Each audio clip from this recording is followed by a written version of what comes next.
The CEO of MADD, Mothers Against Drunk Drivers How to Revelation. be, how to persevere and how to really struggle as one of only, and how to. You felt some pressures. Oh yeah, oh yeah, oh yeah. Very socially isolated, while at the same time trying to overcome a lot of, when you're in middle school and high school, you're already going through a lot, Oof, just yes. emotionally and just everything. Yeah. And then you have another level of just pressure and all the things on top of it. My sister, my older sister, had just graduated from Stanford and was living in the Bay Area. Yeah, she was smart, Oh my very gosh. smart, and was in a terrible car crash Oh no. due to a drowsy driver. So she and some friends were going from the Bay Area to Lake Tahoe on a trip. Car went over the mountain in the Sierra Nevada mountains. She got popped out of the car and landed on her head and broke her neck. And she spent 6 months of my senior year.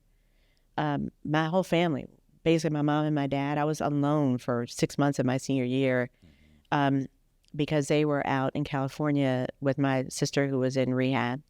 She eventually came back just before my high school graduation, but my high school year was tumultuous senior year, because I didn't have my family around to consult with on colleges. I didn't know, I was just on my own, and That's the toughest time. that's the too. toughest time. And I had, I had college counselors at school. I just ended up applying to where everybody else was applying. Like, somebody said, "Where are you applying?" Duke, or it was a lot of schools in the South, Vanderbilt, Duke. I was like, okay, I'll just apply. And I ended up getting into all the places that I wanted to go to. But I applied to Georgetown. I have no idea why, other than the fact that I had these two older half sisters that were in D.C. And I thought, well, if I'm going to go to school, I'd like to go where there's some family. And my choice was between, it winnowed it down to either stay in Atlanta and go to Spelman College, where my grandmother had gone, or I'll go away and go to Georgetown, where my sisters are and my other family.